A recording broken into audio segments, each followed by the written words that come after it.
In the process of working with sheet, we've been looking for what can sheets do and what do they want to do.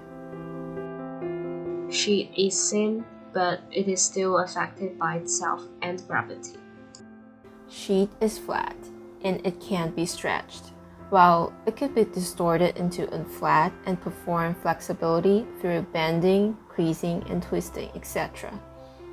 By folding along curves, the sheet shows a duality of rigidity and flexibility with the ridges and curved surfaces. When we want the folding to be static in a certain position, we can glue different layers of sheet, pin it on the board, control the edges by other materials. By folding the sheet, the ridges and valleys are then being made. If there are ridges, there will be valleys. However, a ridge or a valley could be soft, which creates a different extent of sloping as well as shadow from the hard ones. During the first 2 weeks in studio, we start with several paper models and then iterates them with a certain logic. I've been creasing and folding papers along curves. However, I vary the curves by their amount, their radii, their angles, and also the direction of foldings. At the end of the process, I chose a couple of iterations and tested them with different scales. After 2 weeks working with sheets, we were assigned with a program of public beach facilities. Here we started to investigate what type of space could our sheet forms offer, and how could the program accommodate to the sheet form. So the first step I took is to take solutions to enhance the spatial qualities that were achieved by the folding of sheets, which shows the typical feature of paper folding. Its continuous canopy is extended to achieve a diverse relationship between pockets and sub-pockets. And the last one is what I picked. And the point is that its initial shape is like this. And when the light comes in, it would have different effects of shading. And my solution to exaggerate this feeling is to use duplication and rotation. So the light contrast may be even more obvious because of different layers. And this is the one I work further. We do not have much restriction on the site, so I try to look for several important factors around the site, and then the program diagram came out, so that the spatial effects that I want to achieve became more related to the site. Then my plan was adjusted.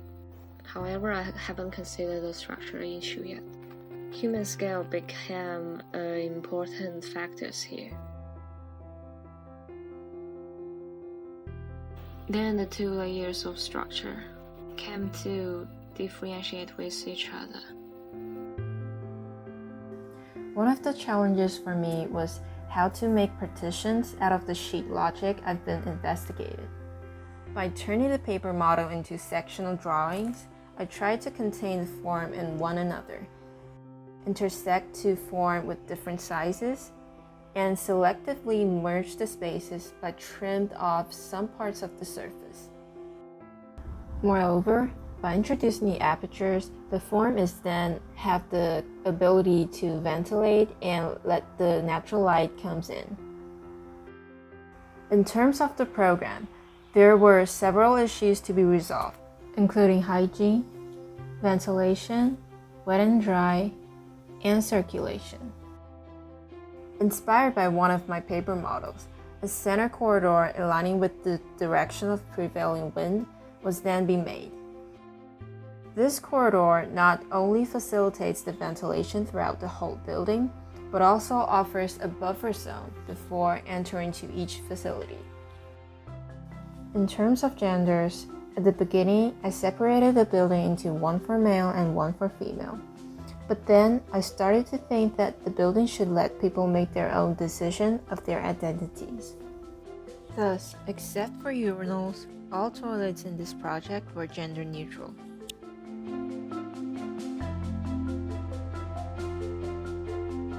This is our first project in AUD. Everything is exciting for me, especially the form-finding process.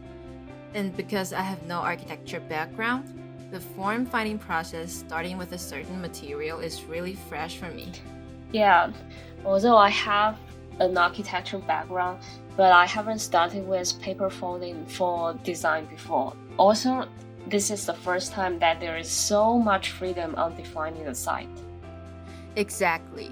Even at the beginning, we just kept folding papers but didn't know what kind of building it would become. Shall we still keep folding?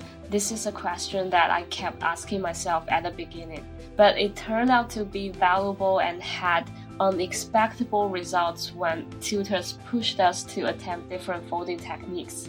We should say the studio pushes us a lot in many different ways. Yeah, it also pushed us so much to produce drawings. I was so surprised that by simply differentiating line weights and hatches, the drawing can show the shadow, depths, and even a curved surface like a 3D model. I was afraid of these kind of drawings as they seem to have too much workload.